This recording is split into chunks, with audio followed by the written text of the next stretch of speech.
हमारे जीवित महान और अत्यंत दयालु स्वर्गीय पिता, आपका धन्यवाद देते हैं कि आपने एक बार फिर हमें यह अवसर दिया कि सीसी चर्च के इस प्रार्थना समूह के साथ मिलकर हम प्रभु इब्रानियों की पत्री का अध्ययन कर सकें।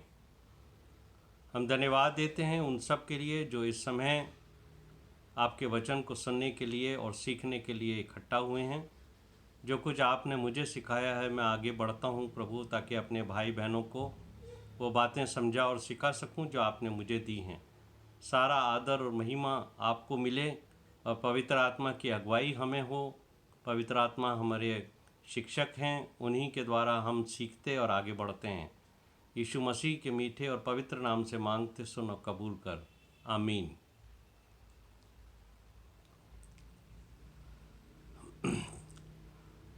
हम आज जो हैं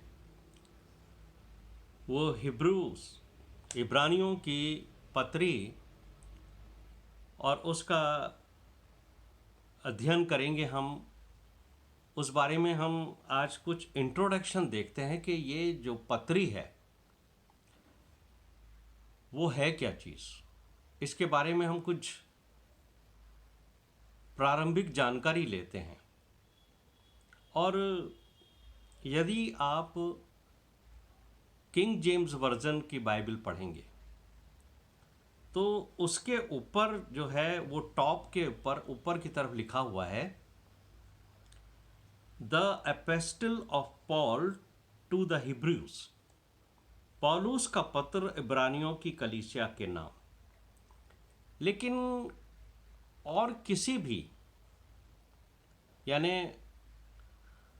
आप हिंदी की बाइबल पढ़ेंगे तो वहाँ पर ये नहीं लिखा हुआ है कि पौलुस का पत्र इब्रानियों के नाम, या इंग्लिश के जो और वर्जन्स हैं उसमें भी ये बात नहीं लिखी है। और इसकी वजह क्या है? इसकी वजह ये है कि अभी तक जो बाइबल के स्कॉलर्स हैं वो इस निर्णय पर नहीं आ सके हैं कि ये जो पुस्तक है इब्रानियों की, ये आखिर लिखी किसने है। क्योंकि अगर हम ये लिखते हैं या पढ़ते हैं या ये कहते हैं कि ये इब्रानियों की कलीसिया को या इब्रानियों को पौलुस के द्वारा लिखी है, तो इसका कोई प्रमाण नहीं मिला है। इसलिए ये कहना कि the epistle of Paul to the Hebrews कुछ बाइबल के विद्वानों के अनुसार सही नहीं है। लेकिन वास्तव में ये एक अनयूजुअल, असामान्य बुक है। न्यू टेस्टामेंट में जहाँ इस पूरे लेटर में कहीं नहीं लिखा गया है कि ये पत्र किसने लिखा है, ये पत्र किसको लिखा गया है। ये पत्र तो है और हम इसका अध्ययन करते हैं और बहुत सारी बातें हम इससे सीखते हैं और आगे भी हम सीखेंगे। लेकिन इस पत्र में ये कहीं नहीं लिखा गया है कि ये आखिर लिखा किसने है और किसको लिखा है। लेकिन है ये, और बाइबल में ये पत्र आया है।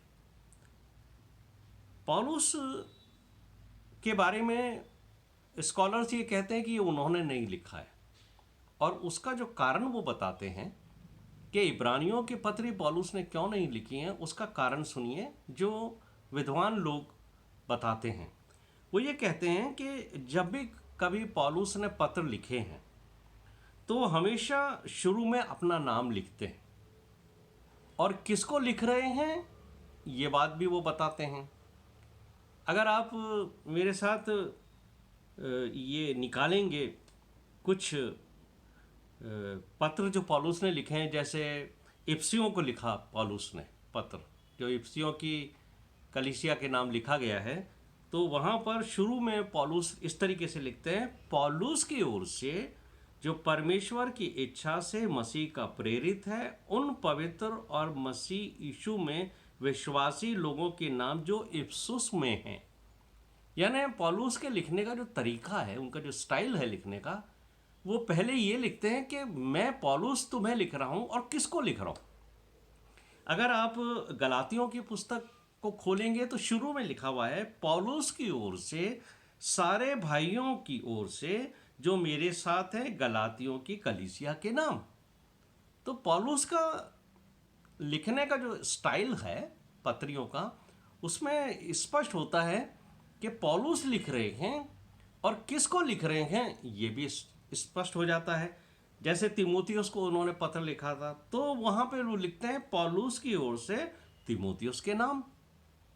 अगर आप कुलुसियों का अध्याय पढ़ेंगे शुरू में तो पौलुस उन पत्री के बारे में जो कुलुसियों की नाम लिखा है उनकी मंडली के लिए, तो वो लिखते हैं पौलुस की ओर से विश्वासी भाइयों के नाम जो कुलुसियस में रहते हैं। तो जब पौलुस इस तरीके से लिखते हैं और हर पत्री जो बाइबल के अंदर लिखी गई है जिसको इंसर्ट किया गया है या बाइबल के लिए लायक उत्तम चुना गया है, उसमें इब्रानियों की पुस्तक के अंदर ये कहीं नहीं लिखा कि ये पौलुस की ओर से लिखी गई है और किसके नाम लिखी गई है। इसलिए कुछ विद्वानों का ये मत है कि ये जो पत्री है ये पौलुस ने नहीं लिखी है, क्योंकि पौलुस का हमने ये तरीका जान लिया कि किस तरीके से पौलुस ये बात लिखते हैं। और दूसरी बात ये, हम ये भी नहीं जानते कि ये किसे लिखी गई है, क्योंकि इसका कोई एविडेंस जो है हिस्ट्री में नहीं होता है। लेकिन एक बात है कि इसमें बहुत सारे जो रेफरेंसेस हैं वो ओल्ड टेस्टामेंट के हैं जो याजकों महायाजकों से संबंधित हैंगे। जब आप इस पुस्तक को पढ़ेंगे तो इसमें आपको मालूम होगा याजकों के बारे में, जैसे हारून याजक, मिल्किसिदिक याजक, यहोशू को भी याजक के नाम से, और उसका कनान में प्रवेश है ना, मिलाप वाला तंबू, बलि चढ़ाना, तो ये सब जो हैं वो ओल्ड टेस्टामेंट के रेफरेंसेस हैंगे। तो ये ओल्ड टेस्टामेंट के वो हीरोज़ हैं जो अपने विश्वास के लिए जाने जाते थे। तो हम यहाँ पर एक चीज़ को देखते हैं कि इस पुस्तक की जो ख़ास बात है कि ये जो पुस्तक लिखने वाला है वो ओल्ड टेस्टामेंट के इन हीरोज़ से बहुत प्रभावित है। इसलिए हो सकता है कि ये पुस्तक क्रिश्चियन जूस को लिखी गई हो जो यहूदियों में से मसीही बने हैं, ताकि उनको यीशु मसीह के बारे में और अच्छे से बताया जाए, क्योंकि वो लोग ओल्ड टेस्टामेंट के बारे में तो जानते ही थे, है ना। लेकिन कुछ ऐसे भी हैं बाइबल के स्कॉलर जो ये कहते हैं कि नहीं, ये पुस्तक पौलुस ने लिखी है। और उनका क्या मत है ये भी मैं आपको बताता हूँ। वो कहते हैं क्योंकि पौलुस ने ये यहूदियों को लिखी है ना कि अन्य जातियों को, इसलिए उसने कोई अपना रेफरेंस नहीं दिया। और वो ये भी कहते हैं कि ये जो पौलुस ने लिखी है इब्रानियों की पत्री, उसका जो ट्रांसलेशन है ग्रीक में वो लूक ने किया था। तो हो सकता है कि ट्रांसलेशन करते समय वो उसने इन बातों को ज़्यादा महत्व नहीं दिया, इसलिए उसने उसको इग्नोर कर दिया और नहीं लिखा कि ये पौलुस की ओर से है। लेकिन एक बात जो है, जो हिस्ट्री के पिता कहलाते हैं, फादर ऑफ द हिस्ट्री, जो एसिबियस के नाम से जाने जाते हैं, वो इस बात के लिए कहते हैं कि जिन यहूदियों को ये पत्री लिखी गई है, दरअसल ये जो यहूदी थे वो पौलुस से बहुत घृणा करते थे, पौलुस को वो बिल्कुल पसंद नहीं करते थे, पौलुस की किसी बात को वो सुनना ही नहीं चाहते थे। तो अगर ये पौलुस लिखते शुरू में कि मेरे द्वारा ये आपको लिखी गई है पत्री, तो हो सकता है कि बहुत सारे लोग उस पत्री को पढ़ते ही नहीं। जबकि पौलुस का ये उद्देश्य था कि जो लोग ओल्ड टेस्टामेंट के बारे में जानते हैं, क्योंकि यहूदी लोग ओल्ड टेस्टामेंट के बारे में बहुत कुछ जानते थे, तो पौलुस के मन की इच्छा ये है कि जो लोग ओल्ड टेस्टामेंट के बारे में जानते हैं, जैसे हारून के बारे में उनको पता है, जूस लोगों को, यहूदी लोग मिल्किसिदिक को भी जानते हैं, यहोशू को भी जानते हैं, तो अगर मैं उनका रेफरेंस दे करके और फिर बात शुरू करूँगा और ये बताऊँगा कि यीशु मसीह क्या है, तो हो सकता है कि वो इस पुस्तक को पढ़ें, इस पत्र को पढ़ें जो मैंने लिखा है, और वो परमेश्वर यीशु मसीह के पास जल्दी से आ जाएं, उसको ग्रहण कर लें। तो ये भी हो सकता है कि पौलुस ने अपने आप को छिपा लिया हो। लेकिन जिन यहूदियों के लिए ये लिखा गया है, जानकर उसने जो है पौलुस ने, उनका ये मत है कि उसने अपने नाम को छिपा लिया है। पर मैं सोचता हूँ, और आप भी इस बात के ऊपर मेरे से सहमत होंगे, कि हमें इस बात पर ज़्यादा ध्यान नहीं देना है और हमें इस बात के लिए इंटरेस्टेड भी नहीं होना है कि ये पत्री किसने लिखी है और किसको लिखी गई है। क्योंकि ये जो पत्री है मेरे और आपके आत्मिक जीवन की तरक्की के लिए लिखी गई है। अगर ये किसी भी व्यक्ति के द्वारा लिखी गई है, चाहे पौलुस ने लिखी है या पौलुस के अलावा किसी व्यक्ति ने लिखी है, उससे कुछ फर्क नहीं पड़ता, क्योंकि हमारा आत्मिक जीवन इससे बढ़ता है। और हम इतना जानते हैं, और हमने परमेश्वर के वचन में ये भी पढ़ा है कि ये पवित्र आत्मा ने ही सारे वचन लिखाए हैं। बाइबल में जितनी भी पुस्तकें हैं, जितने भी अध्याय हैं, जितने भी पद हैं, जितने भी पत्र हैं जो बाइबल का हिस्सा बने हैं, वो पवित्र आत्मा के द्वारा लिखाए गए हैं। इसलिए लिखाए गए हैं कि इसको पढ़ने वाला व्यक्ति का आत्मिक जीवन उन्नति करे और वो सिद्धता की ओर बढ़ता जाए। तो जब हम ये जानते हैं कि ये पत्र या और दूसरी पुस्तकें पवित्र आत्मा ने लिखी के द्वारा लिखवाई गई हैं, तो इससे कुछ फर्क नहीं पड़ता है कि किस व्यक्ति ने लिखी हैं। हाँ, लेकिन हम इस बात को तो जान सकते हैं कि इस पुस्तक का अध्ययन करने से हमारा आत्मिक जीवन जरूर बहुत आगे बढ़ेगा। तो मैं साथ ही आपको ये भी बताना चाहता हूँ कि ये जो पुस्तक है बहुत प्रोफाउंड पुस्तक है। यानी ये बाइबल की बहुत गहरी पुस्तकों में से एक गहरी है। जैसे समुद्र गहरा होता है, उसी तरीके से एक विश्वासी के लिए ये एक बहुत गहरी पुस्तक है। लेकिन मैं नहीं जानता हूँ कि आप में से कितने लोग जो हैं वो उन्होंने इस पुस्तक का अध्ययन किया है या इस पुस्तक को पढ़ने में रुचि रखी है, क्योंकि बहुत सारे मसीही विश्वासी हैं जो इस पुस्तक को पढ़ने में ज़्यादा इंटरेस्ट नहीं रखते हैं। कारण क्या है? क्योंकि हमारे जो दूसरे मसीही हैं, जो दूसरे हमारे विश्वासी भाई बहन हैं, वो भजन संहिता पढ़ने में ज़्यादा इंटरेस्ट रखते हैं, नीति वचन पढ़ने में ज़्यादा इंटरेस्ट रखते हैं। मैं कई बार पूछता हूँ लोगों से, आप क्या पढ़ रहे हैं बाइबल में से? बोले हम भजन संहिता पढ़ रहे हैं। बहुत से कहते हैं हम उत्पत्ति की पुस्तक पढ़ रहे हैं। तो बहुत सारे लोगों का अलग अलग तरीके का ये बाइबल को का अध्ययन करने का तरीका होता है, पढ़ने का तरीका होता है। लेकिन बहुत कम लोग होंगे जिन्होंने इब्रानियों की पुस्तक के ऊपर पूरा मेडिटेशन किया है या उसको पढ़ने की इच्छा की है। और मैं तो बहुत खुश हूँ इस बात के लिए कि क्रिश्चियन कम्युनिटी चर्च का जो आपका प्रार्थना ग्रुप है सेक्टर 9-10 का, उसने ये इच्छा जाहिर की कि इब्रानियों की पुस्तक की स्टडी की जाए। क्योंकि ज़्यादा लोग तो इसे पढ़ना ही पसंद नहीं करते, क्योंकि इसमें बहुत सारे ओल्ड टेस्टमेंट के रेफरेंसेस हैं, बहुत सारी ऐसी बातें हैं जो कई बार तो साधारण विश्वासी के गले ही नहीं उतरती हैं। दरअसल ये पुस्तक हमारे उद्धारकर्ता प्रभु यीशु मसीह के मनुष्यत्व को, यानी उसकी जो ह्यूमैनिटी है, उसका मनुष्य के रूप में संसार में रहना, चलना फिरना, उसके उस जीवन को प्रकट करती है जो उसने एक मनुष्य के रूप में इस संसार के अंदर व्यतीत किया है। तो ये जो सुसमाचार में पाए जाने वाला प्रत्येक सच है, वो हमारे जीवन को बहुत प्रभावित इस पुस्तक के द्वारा करेगा। क्योंकि देखिए, यीशु मसीह के बारे में हमें ये मालूम है कि यीशु मसीह खुदा था, ये बात सही है। लेकिन साथ साथ जब वो संसार में थे तो वो संपूर्ण रीति से मनुष्य भी थे। अब यीशु मसीह त्रिएक परमेश्वर में से, ट्रिनिटी में से एक परमेश्वर है ना?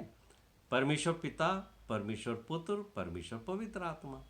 इसीलिए तो जब परमेश्वर पुत्र हैं यीशु मसीह, यानी यीशु मसीह परमेश्वर हैं, इसीलिए हम उनकी आराधना करते हैं, हम उनकी वर्शिप करते हैं। क्योंकि मनुष्य की तो वर्शिप कर नहीं सकते ना हम।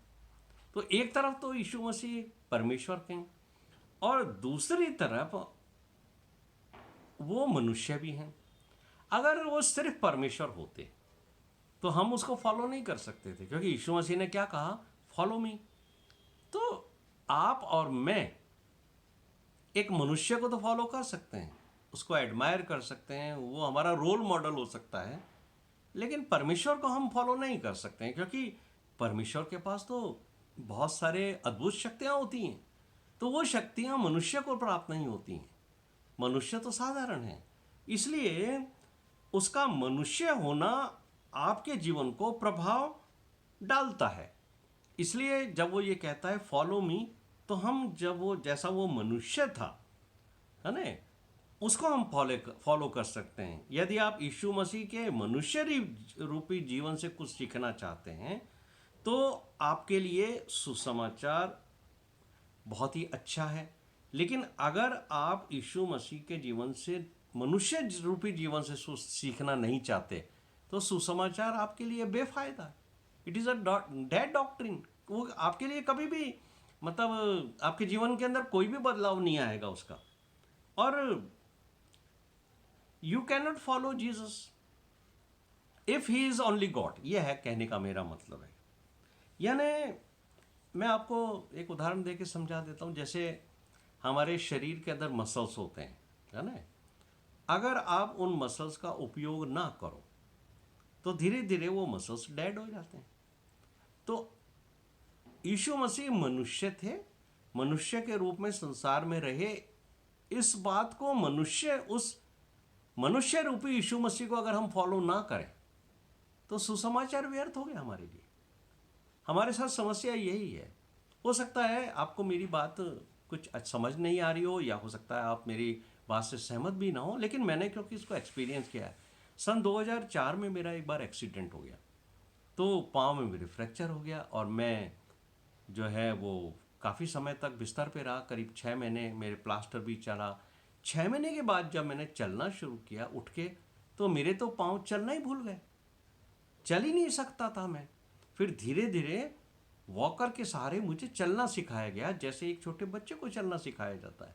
तो हुआ क्या, मैं इस बात को समझ पाया कि जो अंग हमारा कुछ समय तक काम नहीं करता है, जिसको हम उपयोग नहीं लेते, वो अपना कार्य करना छोड़ देता है। तो यहाँ मुझे और आपको इस बात को समझना है कि यीशु मसीह को हम तब फॉलो करेंगे जब हम उसको एक मनुष्य के रूप में स्वीकार करेंगे कि नहीं वो मनुष्य था। हमारे सामने सबसे बड़ी समस्या होती है, हम उसको परमेश्वर करके तो ग्रहण कर लेते हैं, लेकिन हम उसको मनुष्य करके ग्रहण नहीं कर पाते। और यीशु मसीह का मनुष्य होकर संसार में जीना, हमारे जैसे चलने फिरना, हमारी जैसे परीक्षाओं में गिरना, है ना, यदि ये बातें आपके जीवन को प्रभावित नहीं करती हैं तो यीशु मसीह का सुसमाचार एक तरह से जो है वो एक डेड डॉक्ट्रिन है। उसके द्वारा आप यीशु मसीह को फॉलो नहीं कर सकते हैं। यदि आप ये कहते हैं कि यीशु मसीह मेरा उद्धार करता है और उसका मनुष्य रूपी जीवन आपको प्रभावित नहीं करता है, तो उसकी जो शिक्षाएं हैं वो आपके जीवन में उस मसल्स की जैसी हैं जो आपके जीवन में कार्य नहीं करती हैं। They are just like a dead muscles. तो मनुष्य के रूप में जो जीवन उसने यहाँ व्यतीत किया है उसको फॉलो करना ही हमारे लिए यीशु मसीह को फॉलो करना होगा। जब हम किसी भी शिक्षा को पढ़ते हैं और अपने जीवन में उससे प्रैक्टिकली यूज़ नहीं करते हैं तो वो शिक्षा हमारे जीवन में मरी हुई शिक्षा होती है। जो बात मैं आपको समझाना चाह रहा हूँ, जो बात मैं आपसे कहना चाह रहा हूँ, वो यही है कि जिस शिक्षा को हम अपने जीवन में नहीं ढालते, सिर्फ उसको सुनते हैं, अच्छी लगती हैं वो शिक्षाएं, लेकिन अगर हमारे जीवन में यीशु मसीह की शिक्षाएं नहीं है और हम उसके अनुसार नहीं चल रहे हैं तो वो शिक्षाएं हमारे जीवन में एक डेड टीचिंग्स हैं। उसकी जो शिक्षाएं हैं वो मरी हुई शिक्षाएं हैं। आज बहुत सारे लोग ये स्वीकार नहीं करते हैं कि परमेश्वर कैसे मनुष्य का रूप ले सकता है। अगर आप कई अन्य जाति के लोगों से बात करो, या कई ऐसे विश्वासी भी हैं जो अपने आप को मसीह कहते हैं, वो कहते हैं परमेश्वर मनुष्य के रूप में कैसे आ सकता है का।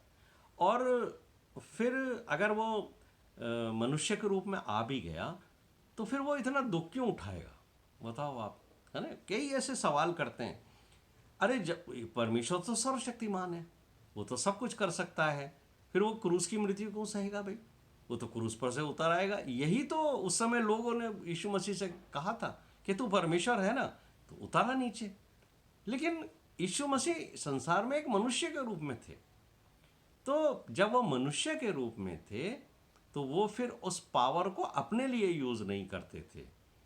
अब आज से करीब 100 साल पहले जब होली स्पिरिट के बैप्टिज्म की बात की जाती थी, तो हम में से बहुत सारे जो पुराने समय के लोग थे वो होली स्पिरिट के बैप्टिज्म को रिकॉग्नाइज ही नहीं करते थे। बोले नहीं नहीं, होली स्पिरिट का बैप्टिज्म कुछ नहीं हो सकता, कैसे हो सकता है कि पवित्र आत्मा हमारे को बपतिस्मा दे। लेकिन धीरे धीरे हमने परमेश्वर की आत्मा में इस बात को समझ लिया है। आज हमारे भी जो मंडली के अंदर बहुत सारे लोग जो हैं उन्होंने पवित्र आत्मा का बपतिस्मा पाया है। वो जानते हैं कि पवित्र आत्मा का बपतिस्मा हमारे लिए बहुत आवश्यक है। लेकिन ऐसे ही जब आज हम ये बात करते हैं यीशु मसीह के मनुष्य के रूप में परमेश्वर था, तो जब हम इसे बोलते हैं तो बहुत सारे लोग इसको स्वीकार नहीं करते कि उसका मनुष्य रूप जीवन जो था वो हमें प्रभावित कर सकता है। क्योंकि जब भी यीशु मसीह की बात हम करते हैं ना, तो हम उसके जो परमेश्वर के जो गुण थे उसके पास, जो उसके पास परमेश्वर की शक्ति थी, उस शक्ति के बारे में हम ज़्यादा फोकस करते हैं। और जो हमारी टीचिंग्स होती हैं चर्च में भी, वो किस बात पर ज़्यादा फोकस की जाती हैं, जो यीशु मसीह को परमेश्वर ठहराती है। मैं आपको उदाहरण के रूप में बताता हूँ। जैसे यीशु मसीह पानी पर चला, तो मनुष्य पानी पर नहीं चल सकता ना, वो परमेश्वर का स्वरूप था, परमेश्वर था, इसलिए वो पानी पर चला। तो हमारे को जो टीचिंग्स दी जाती हैं, जैसे यीशु मसीह नाव पर हैं चेलों के साथ, और उन्होंने क्या किया था वहाँ पर, उन्होंने जो है वो आंधी और तूफान को डांट के थमा दिया था। तो कोई मनुष्य जो है उसको नहीं कर सकता कि आंधी और तूफान आ रहे हैं उनको डांट दे, या पानी पर चलने लगे, या 5,000 लोगों को बिठाए और 5 रोटी से खाना खिला दे। ये मनुष्य नहीं कर सकता। लेकिन हमें ज़्यादातर जो टीचिंग्स होती हैं हमारी चर्चेज में या मंडलियों में, वो यीशु मसीह के परमेश्वर को साबित करने की टीचिंग्स होती हैं। लेकिन वास्तव में यीशु मसीह तो मनुष्य भी थे। अगर वो मनुष्य ना होते, सिर्फ परमेश्वर ही होते, तो अगर वो ये कहते कि फॉलो मी, तो मैं और आप उसको फॉलो कैसे कर सकते हैं? हम परमेश्वर को तो फॉलो कर ही नहीं सकते ना। और आप देखिए, जब यीशु मसीह को शैतान ने परखा था, तब क्या हुआ था याद है आपको? शैतान उनको एक मंदिर के अंगूरे पे ले गया, टॉप के ऊपर, और वहाँ ले जाकर उसने क्या चाल खेली, उसने यीशु मसीह से कहा कि तू यहाँ से कूद जा। तो क्योंकि तू तो परमेश्वर का बेटा है ना, तो तेरे को तो फरिश्ते जो हैं वो उठा लेंगे। लेकिन यीशु मसीह ने उसको एक बात कही थी कि अपने परमेश्वर पिता को कभी हमें नहीं परखना है ना। ये लिखा है, क्योंकि यीशु मसीह उससे बात कर रहे थे ना शैतान से, तो यीशु मसीह यही बात कर रहे थे कि देखो परमेश्वर को हमें नहीं परखना है। लेकिन साथ ही साथ यीशु मसीह ने मुझे और आपको ये बताया कि देखो मैं मनुष्य हूँ, संसार के अंदर जब मैं आया हूँ तो मैं मनुष्य हूँ। तो जो तुम्हारे ऊपर ग्रेविटी का नियम लागू होता है कि तुम ऊपर से कूदोगे तो तुम्हारे पे ग्रेविटी का नियम लागू होता है, वो मुझ पर भी लागू होता है, क्योंकि मैं भी मनुष्य हूँ। अब इस पुस्तक को जब हम आगे पढ़ेंगे तब हमें मालूम होगा कि परमेश्वर ने यीशु मसीह को फरिश्तों से भी लो स्टैंडर्ड पर बनाया था। मनुष्य लो है, ये बात अलग है कि शैतान ने यीशु मसीह से कहा था कि जब तू कूद जाएगा ऊपर से तो फरिश्ते आकर के तेरे को उठा लेंगे कि तेरे को कोई ठेस ना लगे। लेकिन यीशु मसीह ने जब मुझे और आपसे कहा है फॉलो मी, तो अगर मैं और आप भी ऊपर क्या नाम है ऊपर चढ़ करके किसी भवन से और नीचे कूदेंगे तो हम उसको फॉलो कैसे कर पाएंगे? यीशु मसीह कूदते तो उनको तो फरिश्ते उठा लेते, लेकिन मुझे और आपको जब मैं और आप कूदेंगे तो हमें थोड़ी फरिश्ते आकर के उठा लेंगे।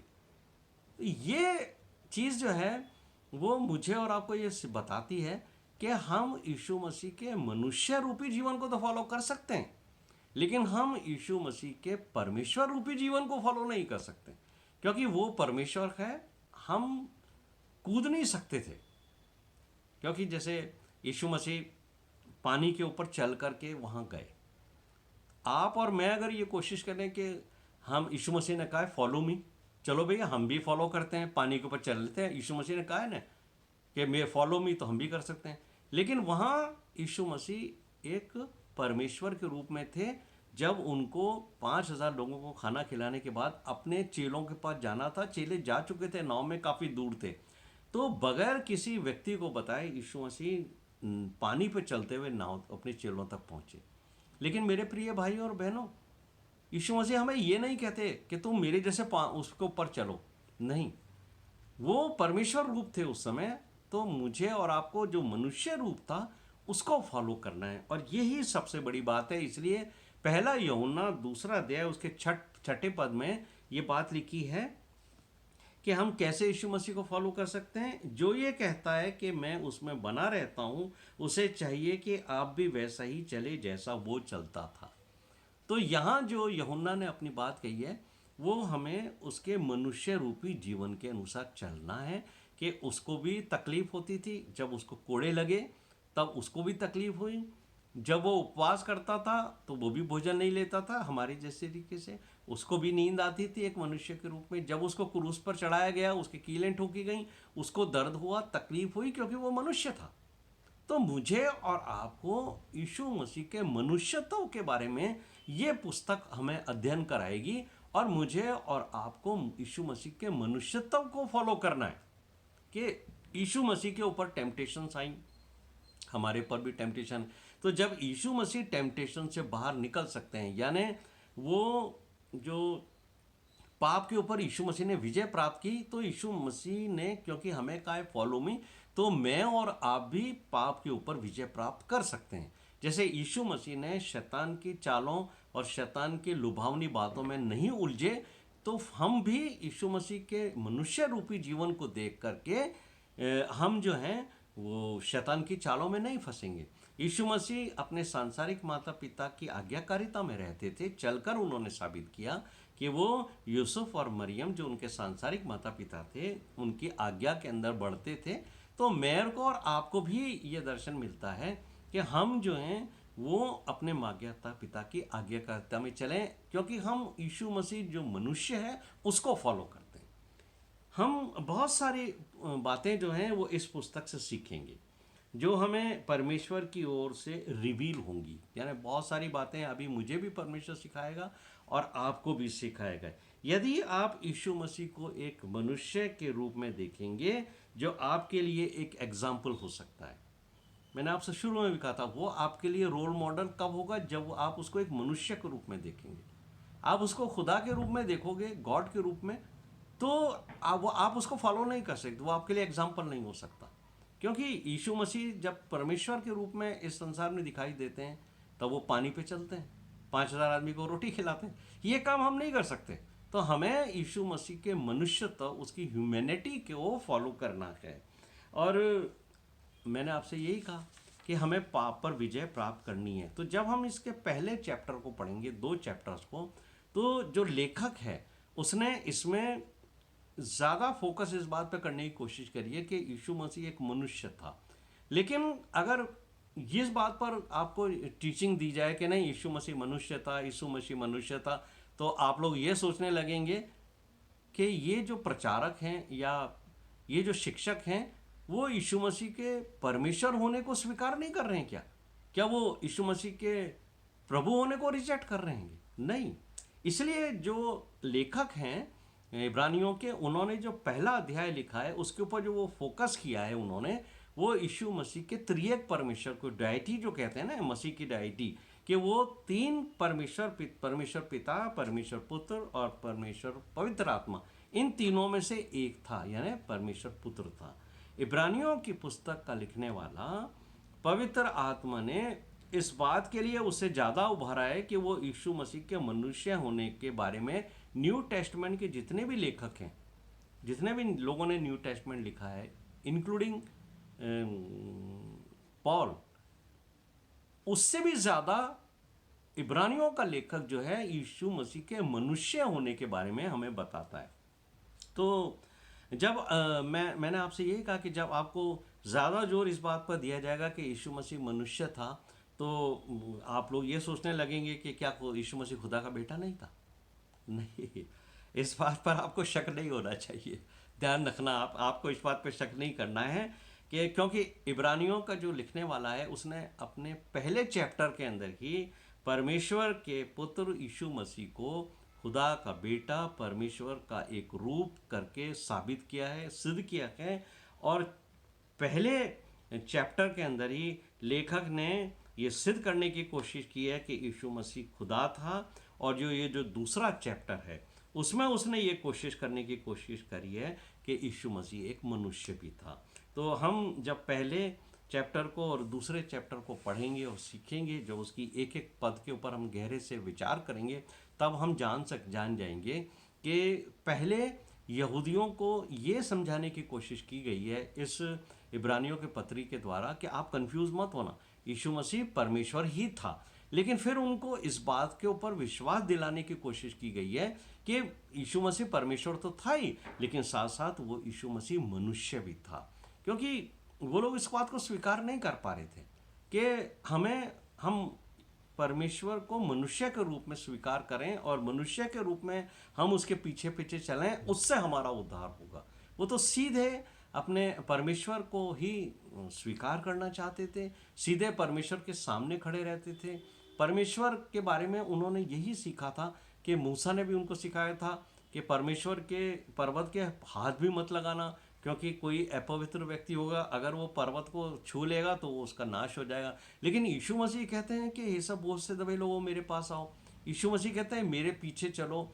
मैं जिस तरीके से चल के पवित्र आत्मा की अगुवाई में शैतान को अपने जीवन से दूर रखता हूँ, पापों की क्षमा मेरे द्वारा तुम्हें मिलेगी। तो हम इसमें मनुष्य भी देखते हैं और परमेश्वर भी देखते हैं।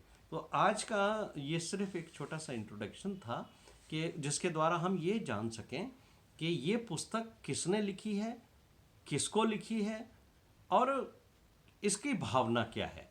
तो हमने ये जान लिया कि इसका जो लेखक है वो अज्ञात है। तो अब इस पे हम कभी चर्चा नहीं करेंगे और न कोशिश करेंगे कि ये किसने लिखी, और न ही इस चर्चा से हमारे आत्मिक जीवन में फ़र्क पड़ेगा।